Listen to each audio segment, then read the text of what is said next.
Hi friends, இந்த செடி பார்த்தீங்கன்னா நர்சரியில் வாங்கிட்டு வந்துச்சு. ரொம்ப நாளாக பூவே வரல. வரும் 1, 2 தான் வரும். இந்த டைம் தான் கொத்து கொத்தா பூ வந்து வர ஆரம்பிச்சிருக்குது. உரமெல்லாம் கொடுத்தோன்னா மொக்கு நிறைய வச்சு டெய்லி இந்த மாதிரி பூ கிடைக்குது.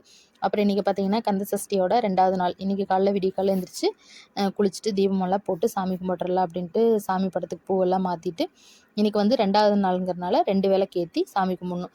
அப்புறம் இன்றைக்கி நெய்வேத்தியம் என்னென்னு பார்த்தீங்கன்னா வெறும் பால் மட்டும் காய்ச்சி பால் பழம் வச்சு விரதம் ஆரம்பிச்சிடலான்ட்டு பண்ணியாச்சு. இன்றைக்கி கொஞ்சம் துணி துவைக்கிற வேலை இருந்தனால நெய்வேத்தியம் எதுவும் செய்யலை. சரி சாயந்தரமாக வந்து செஞ்சுக்கலாம் அப்படின்ட்டு விட்டுட்டேன். எனக்கும் வேலை இருக்குது, வேலைக்கு போகணுங்களா, அதனால் எதுவுமே செய்ய முடியல. அப்புறம் இன்றைக்கி சாப்பாடுன்னு பார்த்தா புதினா சட்னி அரைச்சி ரசம் வச்சிடலான்னு இந்த புதினாவை நைட்டே க்ளீன் பண்ணி வச்சுருந்தாங்க அம்மா. காலையில் தண்ணிக்குள்ளே போட்டோன்னா அவ்வளோ டைம் வாஷ் பண்ணுற மாதிரி இருந்துச்சு. அவ்வளோ மண் அடியில் இருந்தது. அப்புறம் எல்லாம் எடுத்துகிட்டு இந்த மலை ஏறுறதுக்கு கீரை, கொத்தமல்லி, கருவேப்பிலை எது வாங்கினாலும் அதில் மண் பார்த்திங்கன்னா நிறைய இருக்குது. 2, 3 டைம் நல்லா கழுவிட்டு க்ளீன் பண்ணி தான் போடணும் போல். அப்புறம் அதையே உட்காந்து எல்லாம் க்ளீன் பண்ணி எல்லாம் எடுத்துகிட்டு இருந்தேன். அதுக்கே பார்த்திங்கன்னா ஒரு நேரமாகி போச்சு. அடியில் அவ்வளோ மண் 2 டைம் வாஷ் பண்ணியாச்சு, அப்பவும் மண்.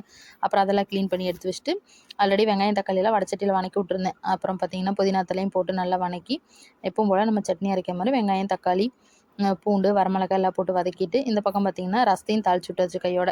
சரி சாப்பாடு வச்சு ரசம் வச்சுட்டு சட்னி அரைச்சி வச்சுட்டு போயிடலாம். அதுக்குள்ளே பாப்பாவும் கிளம்பிடுவா, நம்ம போய் துணி துவைக்க போகலான்ட்டு அந்த வேலையை பார்த்துட்டு இருந்தேன். அதுக்குள்ளே பார்த்திங்கன்னா விடிய காலையில் வர வேண்டிய தண்ணி மழை பெஞ்சனால காலையில் எடுத்து விட்டாங்க.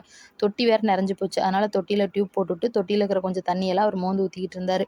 அவருக்கு இன்றைக்கி வேலை இல்லை, லீவுங்கிறனால சரி தண்ணி மோந்து ஊற்றிட்டு துணியெல்லாம் நான் காய வச்சிடுறேன், அப்புறம் நீ துவைச்சிட்டு வேலைக்கு கிளம்புனாங்க. அப்புறம் நானும் எல்லா வேலையும் முடிச்சுட்டு டிஃபன் பாக்ஸுக்கு சாப்பாடு போட்டு காலையில் ஒரு நேரம் மட்டும் விரதம்.